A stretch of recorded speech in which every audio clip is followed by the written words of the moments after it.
کرتے رہے کہ ہمارے بعد امام الانبیاء آنے والا ہے، نبیوں کا امام آنے والا ہے، نبیوں کا تاجدار آنے والا ہے، نبیوں کا آقا و مولا آنے والا ہے، نبیوں کا پیشوا آنے والا ہے، نبیوں کا مقتدا آنے والا ہے۔ انبیاء کرام میرے آقا کی آمد سے پہلے بشارتیں دیتے رہے، لیکن حضور غوث الاعظم کی شان اللہ نے ولیوں میں وہ رکھی جو شان اللہ نے نبیوں میں ان کے نانا جان کو دی تھی، وہ شان اللہ نے ولیوں میں غوث الاعظم دستگیر کو عطا فرمائی۔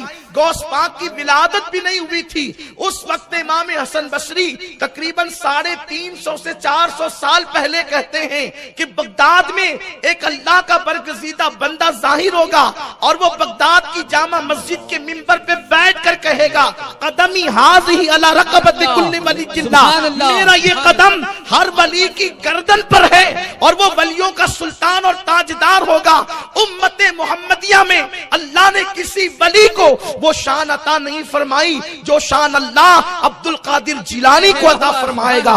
غوث پاک کی ولادت سے پہلے یہ بات ہو رہی ہے۔ اس کے بعد آپ دیکھیں حضرت امام حسن عسکری جس وقت دنیا سے کوچ کرنے لگے، دنیا سے تشریف لے جانے لگے، تو آپ نے آخری مرتبہ جب نماز ادا فرمائی تو اپنا مصلی لپیٹا اور مصلی لپیٹ کر کے اپنے شہزادے کو دیا اور فرمایا جب تمہارا انتقال ہونے لگے تو تم جس کو معتبر سمجھنا یہ مصلی اس کو دینا، جب اس کا انتقال ہونے لگے تو وہ جس کو معتبر سمجھے یہ مصلی اس کو دے، اس کا انتقال ہونے لگے تو یہ مصلی وہ اس کو دے جس کو وہ معتبر سمجھتا ہے۔ کہا بابا یہ مصلی جو منتقل ہوگا تو جائے گا کہاں؟ ارشاد فرمایا بغداد میں ایک بندہ ظاہر ہوگا، اس کا نام عبد القادر جیلانی ہوگا، یہ مصلی اس کو دیا جائے گا۔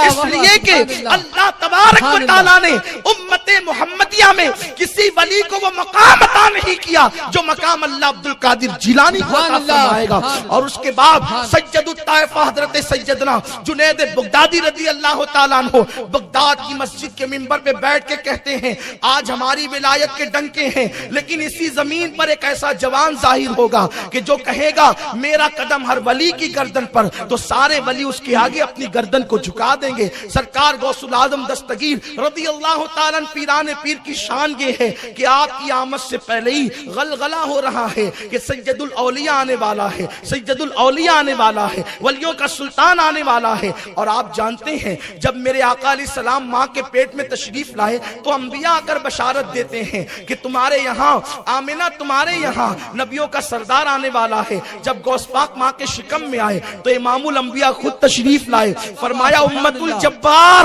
تو ولیوں کے سلطان کی ماں بننے والی ہے۔ میرے آقا علیہ الصلوۃ و تشریف فرماتے ہیں جب میں ماں کے پیٹ میں 4 مہینے کا تھا حمل کی شکل میں تو میں لوح محفوظ پر چلنے والے قلم کی آواز کو سنا کرتا تھا۔ یہ ان کے نانا کی شان ہے۔ غوث پاک کی شان دیکھیں، ماں کے شکم میں رہ کر کے کس طریقے سے آپ اپنی کرامت کا اظہار کر رہے ہیں۔ لوگ یہ کہیں کہ اس کا ثبوت کیا ہے، یقیناً میں اس پر دلیلیں پڑھ سکتا ہوں لیکن وقت میں گنجائش نہیں۔ جس کو دلیل چاہیے مجھ سے آ کے ملاقات کریں۔ حضور غوث الاعظم دستگیر کی سیرت میں یہ بات لکھی ہوئی ہے، ایک مرتبہ ان کی امی نماز پڑھ رہی ہے اور آپ نے نماز میں کچھ جلدی کر دی، یعنی معمول سے ہٹ کر کے نماز تھوڑا سا تیز پڑھنا شروع کیا تو اندر سے آواز آئی امی اللہ کی عبادت ذرا اطمینان سے کریں۔ آپ کی امی جان کہتی ہے اب تک مجھے کوئی امی کہنے والا نہیں تھا، میں نے دائیں بائیں دیکھا، یہ امی کہہ کے لقمہ کون دیتا ہے؟ یہ میری پوری گفتگو آپ توجہ سے سنیں، اس کا عین بڑا حسین ہوگا، آپ کو پتا چلے گا بھی۔ اللہ اکبر، میرے آقا علیہ السلام کے دیوانوں تمہاری آنکھیں ٹھنڈی ہوگی ابھی۔ اللہ اکبر، غوث الاعظم دستگیر کی امی کہتی ہے اب تک کوئی امی کہنے والا نہیں تھا، میں نے دائیں بائیں دیکھا، امی کہہ کے کون پکار رہا ہے؟ اس لیے کہ امی کہنے والے جو ہے وہ یوں اچانک تھوڑی زمین پر ابل آتے ہیں، یہ آسمان سے تھوڑی برستے ہیں۔ امی کہنے والا 2 سال تک کے دودھ پیتا ہے تب کہیں جا کر لقمت کے ساتھ امی کہتا ہے، لیکن ابھی کوئی دنیا میں یہ امی کہنے والا کون ہے؟ تو کہتی جب پیٹ کی طرف میں نے توجہ کی تو میرے شکم سے آواز آ رہی تھی امی اللہ کی عبادت ذرا اطمینان سے کرنا، دنیا حیران ہے، عبد القادر کا یہ مقام ہے تو نبیوں کے امام کی شان کا عالم کیا ہو۔ نعرہ تکبیر، نعرہ رسالت۔ جشن غوث اعظم نگراں سنی دعوت اسلامی. سبحان اللہ. رسول پاک تشریف لائے تو مہر نبوت لے کر کے آئے. غوث الاعظم تشریف لائے تو مہر ولایت لے کر آئے. آپ کہیں گے یہ مہر ولایت آپ کہاں سے لائے؟ مہر ولایت تحفۃ القادریہ حضرت شیخ ابو المعالی کی اٹھا کر کے دیکھیں، ملا علی قاری کی کتاب اٹھا کر کے دیکھیں، تفریح الخاطر اٹھا کر کے دیکھیں، اور پھر فتاوی رضویہ اٹھا کر کے دیکھیں. فتاوی رضویہ میں اختصار اور دوسری کتابوں میں اس کی تجزیہ و تفصیل موجود ہے کہ میرے آقا علیہ الصلوۃ والتسلیم جب لامکاں پر جانا چاہتے تھے اس وقت میرے سرکار کی بارگاہ میں نہ ابھی جبریل ہے، نہ رفرف ہے، نہ براق ہے. اللہ اکبر. لگام چھوٹی، امید ٹوٹی، نگاہ حسرت کے ولولے تھے. اس وقت جبریل بھی نہیں وہاں جا رہے ہیں. آقا کریم کو ندا آتی ہے ادن منی ادن منی ادن منی ادن منی. محبوب اور قریبا، حبیب اور قریبا، حبیب اور قریبا، پیارے اور قریبا. شار بخاری ملا علی قاری لکھتے ہیں کہ جس وقت میرے آقا نے مکان سے لا مکان جانے کی طرف قدم اٹھانا چاہا، ابھی حضور مقام کے اختتام پر ہے اور لا مکان کی شروعات ہونے والی ہے، ابھی کوئی ہے نہیں. حضور لا مکان پہ قدم رکھنا چاہتے ہیں. اب آپ سوچ سکتے ہیں یہاں تو تصورات بھی جواب دیتے ہیں، کیف کے پر بھی جلتے ہوئے نظر آتے ہیں. کوئی کہے تو کیا کہے، کوئی سنے تو کیا سنے. مکان سے میرے نبی لا مکان پر جانا چاہتے ہیں، حضور کے قدم اٹھتے نہیں. ادن منی کا شوق کھینچتا ہے. ایسے میں ایک جوان ظاہر ہوتا ہے اور وہ عرض کرتا ہے یا رسول اللہ یہ میرا کندھا حاضر ہے، آپ اس پر قدم رکھیں. اس وقت اس جوان کے کندھوں پر مصطفیٰ جان رحمت نے قدم رکھا. ایک قدم عبد القادر کے کندھے پر اور دوسرا قدم لامکاں پر. اس وقت میرے سرکار جس وقت لامکاں پر گئے تو عرض کی اللہ یہ کون جس کی طرف میرا دل کھنچتا ہے. اس پر بھی تو توجہ کریں. نماز میں ہو اگر انسان تو دکان مکان کی طرف دل کھینچے تو عیب ہے. نبی لا مکان پہ جا کے کہے یہ جوان اتنا پرکشش کیسے ہے کہ اس کی طرف میرا دل کھنچتا ہے. آواز آئی محبوب یہ تیری اولاد سے ہے، اس کا نام عبد القادر جیلانی ہے. جو مقام نبیوں میں تجھے دیا ہے وہ مقام ولیوں میں اس کو عطا کیا. سبحان اللہ. سبحان اللہ. اسی معراج کے قدم لینے کی برکت تھی کہ غوث الاعظم دستگیر جب پیدا ہوئے تو آپ کی پیٹھ پر نبی پاک کا نقش قدم موجود تھا، نقش پا موجود تھا حضور علیہ السلام. اور سرکار نے دعا دی اللہ میرا قدم اس نے لیا، اس کا قدم میری امت کے سارے اولیاء نے. ایک مرتبہ کسی صاحب نے حضور کی بارگاہ میں حاضری دی.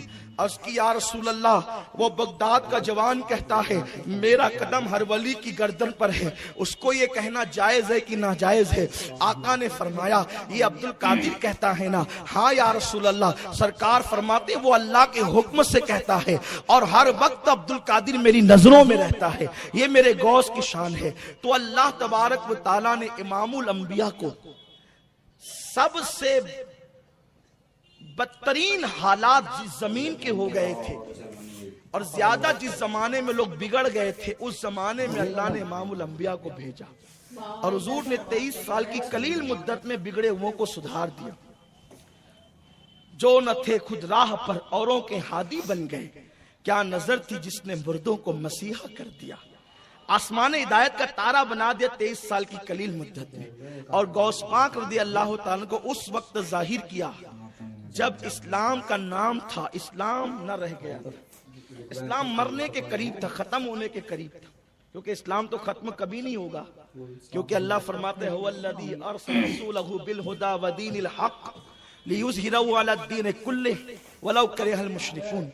یہ دین غالب ہو کر رہے گا، لیکن کبھی کبھی کمزور ہوا ہے. تو جب کمزور ہوا ہے تو طاقتوروں کو بھیجا گیا ہے. یہ خاص بات عرض کر رہا ہوں. اور یہ بھی سن لیں جب بھی دین کو ضرورت پڑی علی کے گھر کا فرد ہے.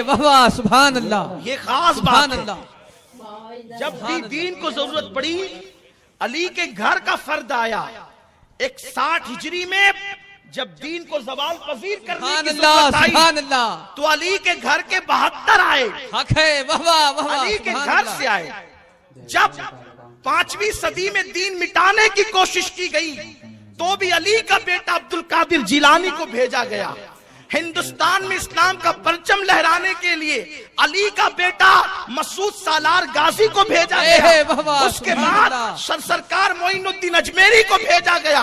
اس کے بعد دلی پر محبوب الہی کو بھیجا گیا. اس کے بعد اللہ اکبر کلیر میں صابر کلیر کو بھیجا گیا. اسی طریقے سے دیکھیں. اور جب آخر میں دین سمٹ جائے گا، دجال کا فتنہ زوروں پر ہوگا، اس وقت بھی کسی اور کی اولاد نہیں آئے گی، مہدی علی کا بیٹا بن کر کے آئے. سبحان اللہ، سبحان اللہ، سبحان اللہ، سبحان اللہ. یہ ہر جگہ علی کا خون کیوں ہے؟ دین کے لیے حق ہے. واہ واہ واہ. ہر جگہ دین کے لیے علی کا خون کیوں ہے؟ اس لیے کہ حضور نے فرمایا علی جو منی وانا من العلی. واہ واہ واہ. سبحان اللہ.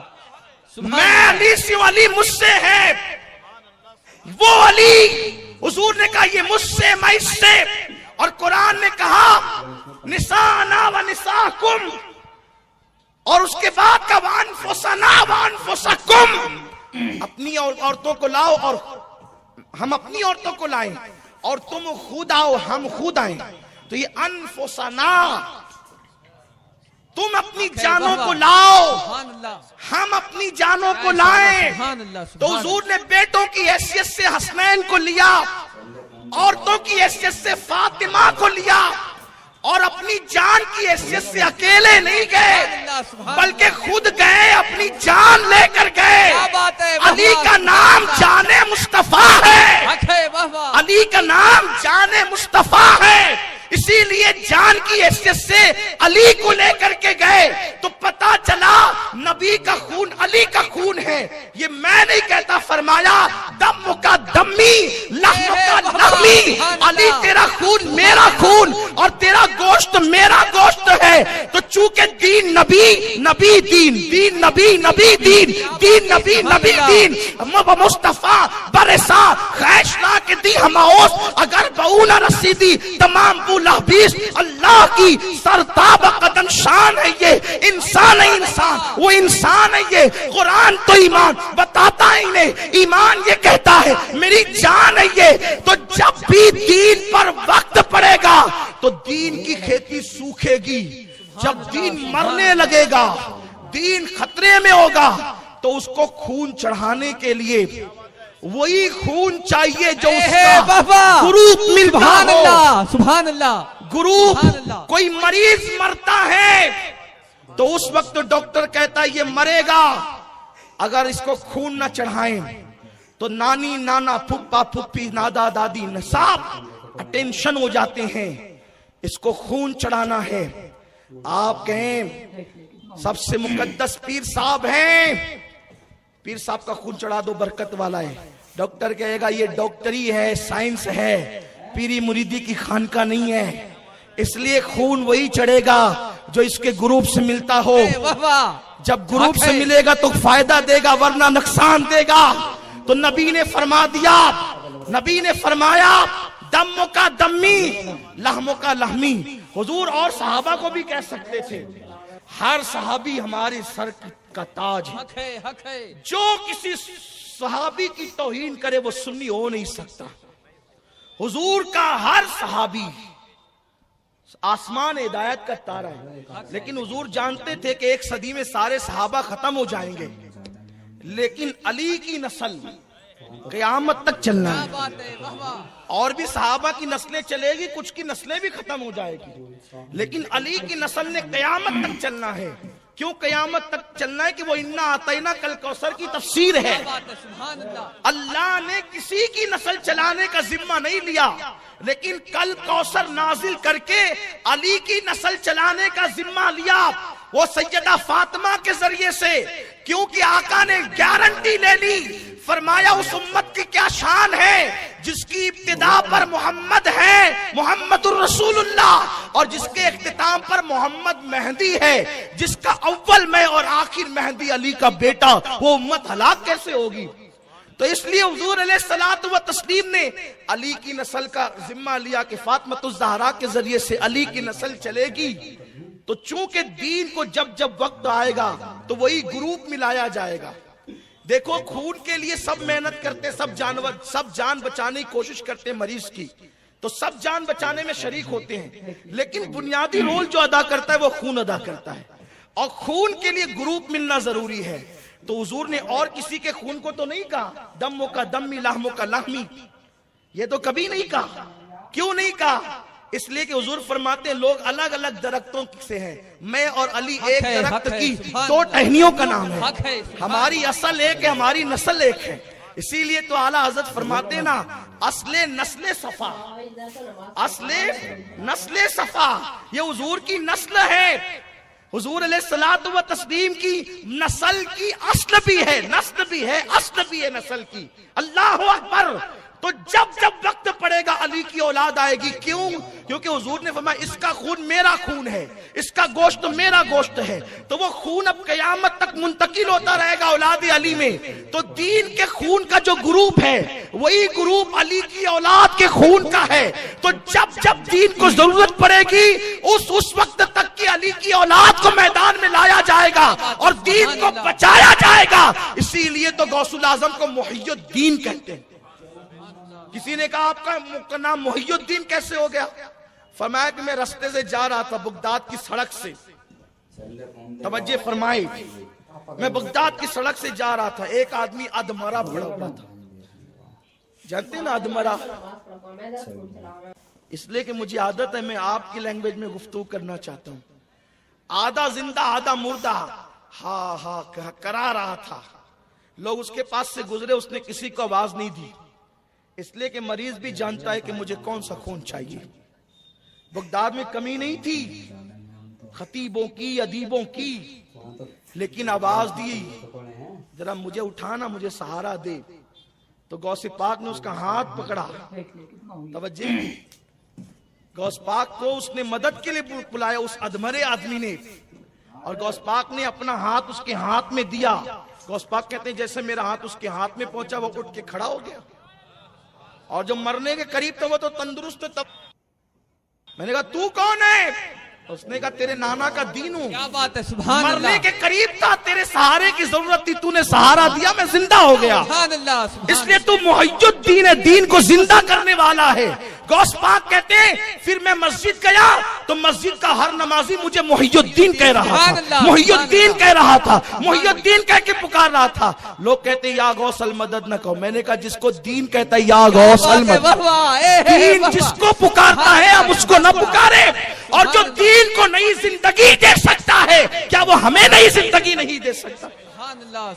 تو غوث پاک کو ایسے دور میں مبعوث کیا گیا، جلوہ گر کیا گیا، پیدا کیا گیا کہ سرکار غوث الاعظم دستگیر رضی اللہ تبارک و تعالیٰ عنہ کا دور بڑا بھیانک دور تھا۔ اس دور میں باطنی فرقہ تھا، یہ باطنی فرقے کے لوگ انہوں نے مسجد کے اماموں کو قتل کر دیا، جو مسجد کے مسلمان امام تھے مومنین ان کو قتل کر دیا، اور ان کو قتل کرنے کے بعد یہودی اور عیسائیوں کو ان کی جگہ امام بنایا۔ انہوں نے داڑیاں رکھی، بڑی بڑی ٹوپیاں امامے پہنے، اور عربی، فارسی، قرآن، تفسیر پر انہوں نے علوم حاصل کیے، اور وہ مسجدوں کے اندر امام بن گئے۔ اور جب امام بن گئے تو وہ ہر عنوان پہ تقریر کرتے لیکن عظمت رسالت پہ تقریر نہیں کرتے۔ ان کو اصلاح مال بہت پسند تھا لیکن اصلاح عقیدت ان کو پسند نہیں تھی، عقیدے کی اصلاح ان کو پسند نہیں تھی۔ اس لیے کہ جو یہودی فکر رکھنے والی قومیں ہیں وہ ہر عنوان پر بولے گی لیکن عظمت مصطفیٰ پر کبھی نہیں بول سکتی، اس لیے کہ یہود و نصارہ کو پتا ہے جس دن مسلمان عظمت رسالت، عظمت صحابہ، عظمت اہل بیت پر آ گیا اس دن پوری کائنات اس کے قدموں میں زیر ہو جائے گی۔ اس لیے مسلمانوں کو ہر چیز سے آشنا ہونے دو لیکن ان کی عقیدے کو آشنا، عقیدے سے ان کو آشنا مت ہونے دو، ان کی عقیدت کو زندہ مت ہونے دو، ان کی عقیدت کو بیدار مت ہونے دو، اس لیے کہ یہ فاقہ کش کہ موت سے ڈرتا نہیں ذرا، روح محمد اس کے بدن سے نکال دو، فکر عرب کو دے کے فرنگی تخیلات اسلام کو حجاز و یمن سے نکال دو۔ اقبال کہتے ہیں بجھی آگ عشق کی اندھیر ہے، مسلمان نہیں راگ کا ڈھیر ہے، جب تک مسلمانوں کے دل میں عشق مصطفیٰ موجود ہے، مسلمان ہے، جس دن اس کے دل سے عشق مصطفیٰ کی آگ بجھ گئی، اب وہ مسلمان نہ رہ گیا، وہ راکھ کا ڈھیر ہو گیا۔ راکھ کے ڈھیر کو آپ ہوا میں اڑا دو، پیروں تلے کچل دو، دریا میں بہا دو، اس کو کچھ بھی کرو، اب وہ کچھ کر نہیں سکتا، اس لیے کہ راکھ کے ڈھیر میں کوئی طاقت ہی نہیں ہوتی، کوئی قوت ہی نہیں ہوتی۔ قوت تو اس کو ہوتی ہے جس کے دل میں عشق مصطفیٰ ہوتا ہے۔ یاد رکھیں، شام و یمن کی تباہی کے تانے بانے آج نہیں، 1 صدی پہلے سے بنے جا چکے تھے، بلکہ اس سے پہلے سے بنے جا چکے تھے۔ اقبال نے کم و بیش 1 صدی پہلے رونا رویا تھا فکر عرب کو دیکھے، فرنگی تخیلات، اسلام کو حجاز و یمن سے نکال دو، ہر بات کی گئی لیکن عشق مصطفیٰ کی بات کبھی نہیں کی گئی، عظمت رسالت کی بات کبھی نہیں کی گئی۔ ایسا ہی دور آ گیا تھا غوث الاعظم دستگیر کے وقت میں کہ مسجدوں کے اندر امام اللہ اکبر دنیا دار تھے، یہود و نصارہ کو امام بنا کر کے رکھ دیا گیا تھا، وہ ہر عنوان پر بولتے تھے لیکن عقیدت پر نہ بولتے تھے، عقیدوں پر نہ بولتے تھے۔ اور پھر کیا ہوا، جب بولنے والوں کی زبان میں تاثیر بھی تو چاہیے، جب دل میں عشق نہیں تو پھر انسان کس طریقے سے سوچ کی بات کرے گا۔ تو کیا ہوا، تقریریں تو تھی لیکن روح تقریر نہ تھی، نمازیں تو تھی روح نماز نہ تھی، روزہ تو تھا روح روزہ نہ تھا، زکات دینے کا ایک تھوڑا سا تصور تو تھا لیکن روح زکات نہ تھی۔ اس کا مطلب یہ تھا فلسفہ رہ گیا، تلقین غزالی نہ رہی، رہ گیا رسم اذاں، روح بلالی نہ رہی۔ یہی وقت آ گیا تھا جب دلوں کی دنیا اجڑی ہے، اس وقت صوفیاء کرام جلوگر ہوئے ہیں اور انہوں نے تصوف کا رنگ لوگوں کے دلوں پر چڑھایا ہے اور ان کے اندر انقلاب پیدا کیا ہے۔ غوث الاعظم دستگیر کا دور وہ خطرناک دور تھا، ایک مسلمان سیٹ اور مالدار کے گھر میں 800 لڑکیاں گانے والی ہوتی تھی، 300 لڑکیوں کے ساتھ زنا کیے جاتے تھے۔ اگر میری زبان اس خوف سے ڈرتی کہ کسی کی غیبت ہو جائے گی تو میں ان لوگوں کے نام بھی لیتا، لیکن مجھے اس پہ ڈاؤٹ ہے کہ وہ لوگ واقعی مسلمان تھے یا جعلی مسلمان تھے۔ میں نے پڑھنے میں ابھی اس کی تحقیق نہیں کی لیکن تاریخ بتاتی ہے، اس دور کی تاریخ 5ویں صدی ہجری کی تاریخ، وہ تاریخ کیا ہے پتا ہے، ایک مالدار کے گھر میں 800 لڑکیاں گانے والی، 300 لڑکیوں کے ساتھ زنا۔ اور وہ لڑکیاں کون ہوتی تھی پتا ہے آپ کو، وہ لڑکیاں اللہ اکبر یہودیوں کی بیٹیاں ہوتی تھی، عیسائیوں کی بیٹیاں ہوتی تھی۔ وہ مسلم بادشاہوں کو پوری رات شراب پلاتی تھی اور وہ گانے میں مصروف رکھتی تھی، اس لیے کہ تباہ ہونے والی قوم کا انداز ہوتا ہے کہ دولت کے نشے میں چور ہو کر لوگ اپنے مذہب کو پیٹ کے پیچھے ڈال دیتے ہیں، لوگ اپنے مسلک کو پیٹ کے پیچھے ڈال دیتے ہیں۔ لوگوں کو دولت نظر آتی ہے، لوگوں کو اقتدار نظر آتا ہے، لوگ حسن میں ڈوب جاتے ہیں، لوگ شراب و شباب میں ڈوب جاتے ہیں۔ جب کوئی شراب میں ڈوب جائے پھر اس کے دل میں ماں کے لیے عظمت نہیں رہتی تو اس کے لیے دین کے لیے اس کے دل میں کیا عظمت ہوگی، اپنی اولاد کے لیے اس کے دل میں کیا عظمت ہوگی۔ جو زنا میں ڈوب جائے، جو اللہ اکبر شباب کا دل ڈالا ہو جائے، پھر وہ اتنا بے غیرت ہو جاتا ہے کہ پھر وہ اپنی بیٹی کی آبرو سے بھی بے فکر ہو جاتا ہے۔ تو جس کو بیٹی کی آبرو کی فکر نہ ہو تو پھر وہ قوم کی بیٹیوں کی آبرو کی فکر کیا کرے گا۔ اس لیے کہ نگاہیں جب مقدس ہوتی ہے تو انسان ہر بیٹی کو اپنی بیٹی سمجھتا ہے، نگاہوں میں جب تقدس ہوتا ہے تو اس کی نگاہیں حیا سے جھک جاتی ہے۔ غوث الاعظم دستگیر نے یہ ماحول دیکھا، 800 مالداروں کے گھروں میں گانے والی عورتیں، 300 زنا کے لیے بادشاہوں کے محل میں، ان کے حرم میں 500 یہودی عیسائی لڑکیاں۔ یہ ماحول دیکھ کر سرکار غوث الاعظم دستگیر نے ان کو تنبیہ فرمائی۔ اس سے پہلے کہ میں غوث پاک نے جو تصوف کے انداز کے ساتھ، صوفیانہ لب و لہجے کے ساتھ ان لوگوں کی اصلاح کی ہے، اس کو بتانے سے پہلے یہ بات بھی میں کہہ دوں، کیا میں اس دور کی جو تصویر کھینچ رہا ہوں تاریخ کے آئینے میں، کیا یہ ہمارے دور کی تصویر نہیں ہے؟ کیا یہ ہمارے زمانے کی تصویر نہیں ہے؟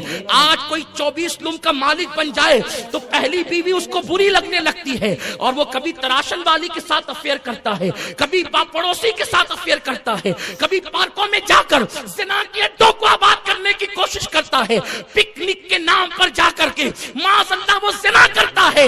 مسلمانوں تمہیں غیرت آنی چاہیے، اللہ اکبر، مٹ پیٹنے والی قوم کا انداز ہی ہوتا ہے کہ آج تم یہ نہیں کر رہے ہو، یہ تمہارا شہر ہے، مسجد و مینار کا کہلانے والا شہر. یاد رکھنا میں پرواہ بولتے وقت کسی کی نہیں کرتا، یہی میری سب سے بڑی خامی ہو سکتی ہے آپ کی نظروں میں، لیکن میں آپ کو بیدار کرنا چاہتا ہوں.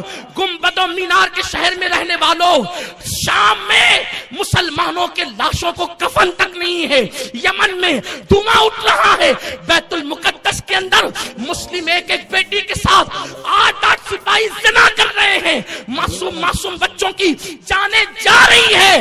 حال یہ ہے ہندوستان کے کئی مسلمان نوٹ بندی کے بعد سے بھوک کی چکی میں پس رہے ہیں، اور گنبد و مینار کے شہر میں رہنے والے ان مسلمانوں کا حال یہ ہے جب یہ مشاعرہ کرتے ہیں تو شاعرات کو بلاتے ہیں، اور شاعرات